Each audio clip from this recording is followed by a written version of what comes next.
नमस्कार, मैं आपका अपना पसंदीदा पत्रकार शुभम शुक्ला। दोस्तों, लोकसभा के चुनाव सिर पर हैं। इसको लेकर तैयारियां जोरों पर हैं। उत्तर भारत से लेकर दक्षिण भारत, पूर्वोत्तर से लेकर पश्चिम तक हर जगह इस समय अगर कुछ चर्चा चल रही है तो वो सिर्फ लोकसभा चुनाव की बात हो, और उसमें उत्तर प्रदेश सबसे ज्यादा चर्चित न हो। भला ये कैसे हो सकता है? उत्तर प्रदेश इस समय पूरे देश भर में चर्चित है, क्योंकि उत्तर प्रदेश से आती हैं लोकसभा की टोटल 80 सीटें, और कहा यह जाता है कि दिल्ली का रास्ता यूपी होकर जाता है। यानी उत्तर प्रदेश में जो ज्यादा सीटें पाएगा, अच्छी बढ़त लेकर जाएगा, वही दिल्ली की सत्ता पर काबिज होगा, दिल्ली में अपनी सरकार बनाएगा।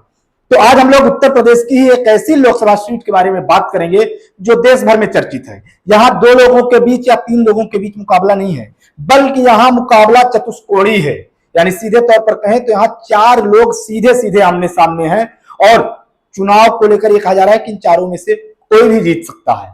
यह सीट अपने आप में बेहद खास इसलिए भी है क्योंकि अभी इस सीट में 3 बार लोकसभा के चुनाव हुए हैं, और तीनों बार अलग अलग प्रत्याशी जीते हैं, यानी कोई भी रिपीट नहीं हुआ है। यह सीट 2009 में अस्तित्व में आई, पहली बार यहां 2009 में चुनाव लड़ा गया। और मैं बात कर रहा हूं बिजनौर की नगीना सीट की।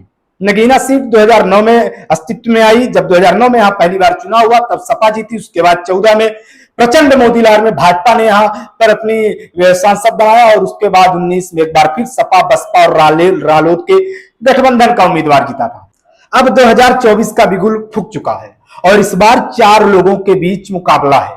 अब 3 तो आप समझ ही गए होंगे कि एक भाजपा, एक बसपा और एक सपा कांग्रेस का उम्मीदवार। अब आप सोच रहे होंगे कि आखिर चौथा कौन सा ऐसा उम्मीदवार है? तो आपको बता दूं कि चौथा उम्मीदवार आजाद समाज पार्टी के चंद्रशेखर रावण हैं। यानी चंद्रशेखर रावण के आने से इसलिए भी मुकाबला दिलचस्प हो गया है क्योंकि चंद्रशेखर रावण खुद को दलित हितैषी बताते हैं, और दलित वोट बैंक में सेंधमारी की बात कर रहे हैं। दलित वोट बैंकों में खासकर अगर जाटव समाज की बात करें तो अभी तक मायावती का वोट बैंक माना जाता है, लेकिन इस बार मामला बेहद दिलचस्प है। आपको मैं आगे बढ़ूं उसके पहले जाति समीकरण आपको बता देता हूं कि नगीना में टोटल लगभग 15 से 16 लाख वोटर हैं, जिनमें 6 लाख से अधिक मुस्लिम वोट बैंक है। यानी मुस्लिमों के वोट 6 लाख से अधिक हैं, और 3 लाख दलित समाज के वोटर हैं। उसके बाद अन्य समाज के वोटर हैं, अन्य समाज का वोट बैंक है। यानी अकेले 50% से अधिक मुस्लिम और दलित वोटर यहां पे हैं। तो अब सवाल ये उठ रहा है कि इस बार मुस्लिम और दलित वोटर कहां जाएंगे? तो अगर हम चारों की तुलना करें तो भाजपा से जो उम्मीदवार हैं, तो भाजपा से उम्मीदवार विधायक ओम कुमार जी हैं। ये विधायक भी हैं और उम्मीदवार भी हैं। और इस बार सपा से उम्मीदवार मनोज कुमार जी और बसपा से सुरेंद्र पाल सिंह, और मैंने आपको बता ही दिया कि एक उम्मीदवार चंद्रशेखर रावण। तो अब दलित वोट बैंक को लेकर जहां बसपा की और चंद्रशेखर रावण की लड़ाई होगी, साथ ही साथ ओम कुमार भाजपा के हैं, उनकी लड़ाई होगी। यहां दिलचस्प बात यह है कि यह जो सीट है वो आरक्षित है, यानी सभी दलित समाज से आने वाले ही प्रत्याशी हैं।